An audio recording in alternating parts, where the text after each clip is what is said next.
গার্লফ্রেন্ডের নাম্বার দিয়ে ফোন দিয়ে তার আম্মু বলতেছে, শোনো তুমি আমার মেয়েকে ভুলে যাও, আমার মেয়ের পিছনে পড়ে আসছো কেন? তোমার মতো ছেলে তার সাথে যায়, তাকে ভুলে যাও।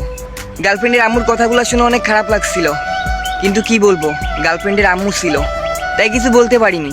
ভাবছিলাম গার্লফ্রেন্ড হয়তো পাশে দাঁড়ায় আছে, দাঁড়ায় থেকে আমাকে অপমান করাচ্ছে, সেও তো আমাকে ভালোবাসতো, তাহলে কি করে এই কাজটা করতে পারলো? তার নাম্বার দিয়ে কল ধরাই দিয়ে আমাকে অপমান করলো। তাই নিজের ফোন মন সব কিছু বন্ধ করে রাখছিলাম, গার্লফ্রেন্ডের ব্লক করে দিছিলাম। 3 দিন পরে গার্লফ্রেন্ড এক বন্ধুরে কল দিছে, ভাইয়া শোনেন না, ওকে বলেন না প্লিজ একটু আমার সাথে কথা বলতে। আমি আপনাদের এলাকারই একটা মোড়ে দাঁড়ায় আছি, আমি বাসা থেকে পালাইছি।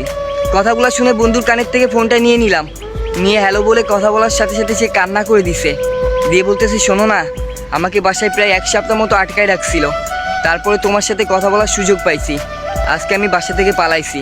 তোমার এলাকারই একটা বাজারে মোড়ে আমি দাঁড়ায় আছি, আমাকে এসে নিয়ে যাও। আমি তো অবাক হয়ে গেলাম, রাত বাজে প্রায় 10টা, এত রাতে কি সত্যিও সাহস করে পালায় আসছে বাসা থেকে? আমি ছুটে গেলাম বন্ধুকে নিয়ে, যার পর দেখতে পেলাম সত্যি সে পালায় আইছে। সে দূর থেকে দৌড়ে এসে আমাকে জড়িয়ে ধরলো, ধরে বলতেছে আমি বাসা থেকে পালায় আসছি, তারা আমাকে আটকায় রাখছিল।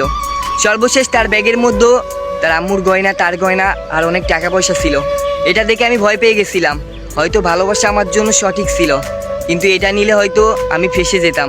তাই তাকে অনেক বোঝালাম, চলো না তোমাকে বাসায় রেখে আসি।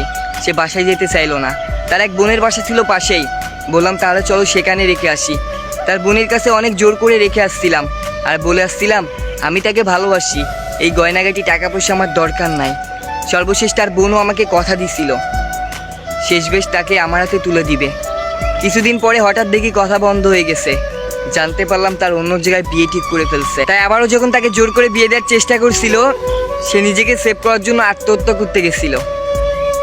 তার পরিবারের মানুষগুলো ভালো করেই বুঝে গেছিল তখন সে আমাকে ছাড়া কাউরে বিয়ে করবে না, আর তার জন্য আমাদের ভালোবাসাটা পূর্ণতা পাইছে।